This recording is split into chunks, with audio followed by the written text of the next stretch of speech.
All right, so I'm just going to cover a little bit of chapter 4, and I'll tell you when we get to the ones that made some editings in these slides. I made a note down here at the bottom. Has anyone seen the game, the movie Imitation Game? It's on Netflix. You must watch it. It's an excellent movie. I didn't even know what it was. Never even heard of it. I just happened to be in the movie theater, went in to see it, and it's amazing. It's about the Enigma machine and how they cracked the German codes. And they talk about one of the ways they got it is because they kept saying Heil Hitler. So they saw this repeating stuff always. It's kind of an initialization vector. It's something you start an encryption with. Not a good idea to use the same thing. Because that's the one reason they did it. It's like it was the same bit of code, Heil Hitler repeated, and they knew that so they could figure out the code based upon that small bit of text, and then they could kind of reverse engineer everything. So initialization vector is the most widely used algorithm input. They're not really a good idea to use. What was it called again? Imitation Game. Imitation Game? Yeah, Imitation Game. It's on Netflix. If you haven't watched it, oh, it's amazing. If it's not on there, let me know. I'll give you a copy. But it's great. It's Cumberbund, whatever his name is. Benadryl Cucumber? Yeah, Ben. Yeah, he's in it. Whatever his name is. It's really good. Okay. Now, digital certificates are covered on there. Now I put a picture here. Should I?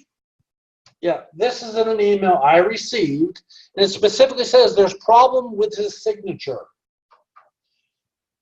So this is a digital signature attached to an email. So what does this mean? Is it good? Is it bad? Is it potentially spam? What do you think? Any ideas? If there's a problem with it, that's bad. Right, there is a problem with it. Now, there's some things, I happen to be prior military. Now, DOD, you'll notice in the top there, it says DOD root CA3. See that? That means a certificate authority. Certificates are always linked to an authority, okay? Some person in charge, kind of someone who issues them. Well, in the world, you know, they're done, the military is its own separate entity. So the military handles their own certificates. And they share them amongst all military bases. So when I get an email here at Rose State with a signature from a military base, military certificates are only good in military bases. So I don't know about it. So my computer's like, I don't know where this certificate came from because I cannot map it down to that certificate authority because that's military only. So when you're working with certificates, sometimes they're going to say they're invalid, but they're not. It's kind of like I use TRICARE. Okay, when I want to go to TRICARE.mil, sometimes I have to accept a specific certificate from the military. It's like, why would the military pay an outside agency to manage a certificate when they do it themselves? Makes sense. So sometimes you get this. Now, a digital signature, you take your message, pretend you do a mathematical calculation on it, and that becomes a signature. Okay, and the certificate authority is one who manages those calculations. But the military does it separately, so I can't verify it. So it doesn't mean the message is not any good. It just means I can't verify the certificate. Okay? A couple other things I put in here. They talk about certificate authorities. I ran a business for years, and I sold certificates. Okay? Again, what a certificate is, that little lock up on the name. Like when you go to Google, actually, I'll show you what that looks like. I'm going to bring my thing. Okay, this right here. You see this little lock up here? Right there, that lock? If I click on it, I can do view certificate right here. That's a certificate issued to Canvas, you know, to Rose State for canvas.rose.edu. Now, I don't know if you'll notice, was anyone using Canvas last semester? Y'all notice the address is different? It was rose.instructure.com, and now it's canvas.rose.edu. The old one still works. It does. That's what I have. I'm on right now. But they just came up with a new one because they just bought the certificate finally. I didn't even have a new one. Yeah, they do have a new one. And your old one will probably work for a while, but Rose just got their certificate. And they actually, well, they got it in December. But I mean, we've been using Canvas since the summer, and we didn't have that canvas.rose.edu. Yeah, I used it last year. So, you know, like I put in the slide here, I used to sell certificates. If you bought a certificate years ago, I don't know what they cost now, from VeriSign was $349 for 1 year. And Komodo was only $49. So which one's a better certificate? You didn't have all the information here. Yeah. Well, a certificate is a certificate.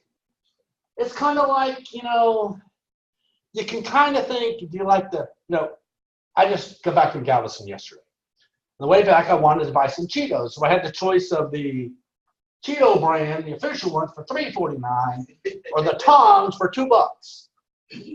So which one do you buy? They're both Cheetos. And the only reason I bought the Tongs is they didn't have the big bag of the Cheeto brand. So I bought the big bag of the Tongs for $2, and it was funny because they actually tasted really good. So I used to sell certificates for, you know, $3.49. But then once I started issuing them myself, you know, not issuing myself, but until I became a reseller for Komodo, I could buy them for $49 and sell them for $3.49. That was not. I ended up selling them for $150. So they still got a discount. From $3.49, they got them for $150, and I made $100 on each one. And they're the same thing. It's kind of like when you get a phone number. Does it matter if your phone number came from AT&T or Verizon? No, it's still a phone number. It's a valid number people can dial. It's just whoever issues it. Now, VeriSign happens to be the big name, but really Komodo is the same thing. Now, they talk about intermediary certificates in here somewhere, I think right here. Now, with my Komodo certificates, I had to also install a GeoTrust intermediate certificate. See, VeriSign is a certificate authority. They are like #1. So they issue a certificate. You can verify directly through them. But when I sold Komodo, I had to install Komodo in GeoTrust on my server. It wasn't hard. It doesn't affect users at all. I just had to install 2 certificates on my server for it to work. It's not hard. It's like install, done. And I saved $100. So one thing I want to cover on this slide real quick, certificate revocation lists were not initially available. What a certificate revocation list is, if I issue you a certificate, like when I sold them, I normally sold them for 1 year. But I could buy 2-year certificates. And since I sold them, I could actually get a certificate for myself for free for 10 years. Well, I'm no longer in that business. So you tell me that certificate for myself is still out there valid, even when I don't own the company anymore? You can see how that can be an issue. Certificate revocation list, you can say, you know what, that one might be valid for 10 years, but it expires today. A few years back, Microsoft certificates got stolen. One of their certificates did, and it was being used fraudulently. So what they did is they put a CRL entry in for that certificate. And the first thing your browser does, believe it or not, is checks that. When you go to a website, it grabs the certificate serial number and looks in the CRL. Is it listed? If it's listed, no longer valid. So, very important thing to have a CRL in there. Okay. Don't know if I added much else to this. Birth certificates. And that might be all. Oh, yeah, I added something here, I think. Didn't I? Did I not? I thought I added something else. Oh, let's talk about domain names for a second. I read a book recently, or listened to a book, about, and one of the aspects of it was the domain name system. You know how you register a name, like google.com, microsoft.com, whatever, rose.edu. And they talked about that system is actually managed by 13 root servers. Okay, worldwide there's 13 servers. And a couple of years ago, there was actually someone hacked into them, took down 10 of them. So what do you think happened to the internet? It's fine. No problem at all. Those other 3 can handle it just fine. Well, they actually have it set up. Even if all 13 of them go offline, they still can't totally be compromised, because there's 2 guys, actual live people, with briefcases, with codes in them that they were randomly given out to these 2 people that change every so many months, that actually has the ability to put the system back together if it gets totally erased. It's like, who the hell thought of this crap? We're thinking it's like a spy movie, you know? But it's real. It's really out there. It's like, holy crap. So I couldn't remember the name of the movie, but I was like, seriously? Because they talk, if this happens, they have this. If this happens, they have this. Then if the ultimate happens, we have these two guys that, it's like, really? So yeah, it's pretty funny. Okay, let's continue on. I think that might have been all the extra stuff I wanted to add to this. Yeah, I think so. Can't believe I was doing them. Oh, this one. This one I want to add to. Okay, they talk about M of N. It's like, what the heck is M of N control when we're talking about certificates and keys? Well, M of N, I put this little comment here at the top, which I don't know if you guys can see it, but this is in the way. It says if there are N people of approved individuals, so that N group is all the people that are approved, a minimum, M is the minimum number that have to be available at any one time. Think of it like, they would never do anything with the church. Like churches normally, if they write a check, has to have 2 signatures on it. So you might have a bunch of people that can sign the check, but at least 2 people have to sign it at any one time for the check to be valid. Anyone ever see anything like that? My mom works with the high school band boosters. Okay. And they have their checks on. Okay. So you might have a lot of people that can sign it, but you must have at least 2 people at any one time. That's to prevent one person from running off with all the money. It's kind of what they're talking about here. For this key handling procedure, you might have a lot of people that can do it, but there's always a minimum, and this is actually one of the certification questions. We're talking about M of N. M is the minimum number that are required for something to be approved. You know, so if all these people can issue keys, you know, there's 6 there, at least 3 of them have to be available to do it at all times. Okay, so kind of a cool thing. Oh, SSL. SSL we use a lot. You also see it in the HTTPS, stuff like that. SSL, you know, they talk about it here. One thing they don't talk about is the vulnerabilities for it.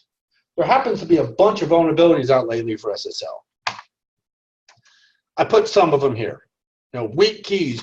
You learn about weak keys and take cryptography, but there's just a lot of vulnerability. You know, whatever we came up with, people exploit it. Okay. How about these? Look at these endpoint vulnerabilities. I mean, these are just some of the recent ones. The Heartbleed bug, some of you might have heard about that about 2 years ago, I think. It's just crazy the amount of vulnerabilities and everything. Okay. So, you know, I got a new wireless router at home. Okay. I bought one called Eero. Anyone ever heard of Eero before? E-E-R-O. I never heard of it. I did a lot of research, and it was a very highly recommended system. I like it, but I hate it. I like it because it's super easy to use and it works amazing. But I hate it because it does it all for me. I like to be able to go in and configure the settings specifically to do, like, I always like my home network to be 192.168.2. whatever. Because no one has the number, so no, never conflict. This router, I don't have that choice. I get 7. It's like, give me 2. I can't. I think I can get 7 and 11. I think I have 2 different choices. But it's not fair. Give me 2. Nope, you get 7. But it does a really good job of what it does. And I'll tell you, I was on a cruise ship last week, okay? And someone was at my house watching my mother-in-law, and this person pissed me off. This person's entire life is based upon chatting with friends. From a cruise ship, I remotely went in and blocked their device off my network. And my wife said, oh, I knew you did something because she came out fuming and thought there was a nuclear explosion in that room. My wife don't know how to fix it. So she's like, I can't fix it. So right from the cruise ship, I'm like, blocked, indefinitely, done, saved. So it was pretty funny. But the point is, you know, there's vulnerabilities in everything. And just because this darn router does it all for me, they're doing that to help the people that don't know what the heck they're doing. Okay? Which is good. But if you know anything, you're like, but why? You know, why can't I do it? You know, it drives me crazy. Okay. And I think there's one more thing I want to mention in here. Okay. IPsec has 2 different modes. You'll see this in many areas, and that's from many certification tests I've taken. Transport and tunnel. Okay. Transport mode is if all of a sudden you saw a bunch of trucks leaving Rose State going to, I don't know, Kansas. could you, you could probably say something's happening at Rose State. There's a bunch of trucks leaving. They're all going to Kansas. Maybe the campus, we don't know what's happening, but we can see the trucks going. That's transport mode. You don't know what the traffic is, but you can see it. You know there's traffic going, you can see it. Tunnel mode is there's a tunnel between here and Kansas. We don't have a clue if anything's going through it or not. Okay? So which one's better? I would say tunnel. Because there's a connection between, well, heck, we got I-35. I don't know who the hell are on it. The point is, it's just two different modes, and they're used for different things. So, I just want to point those out to you, okay? That is the end of, again, sorry, I could have sworn we were doing chapter 4 today. My bad, totally. All right, I'm going to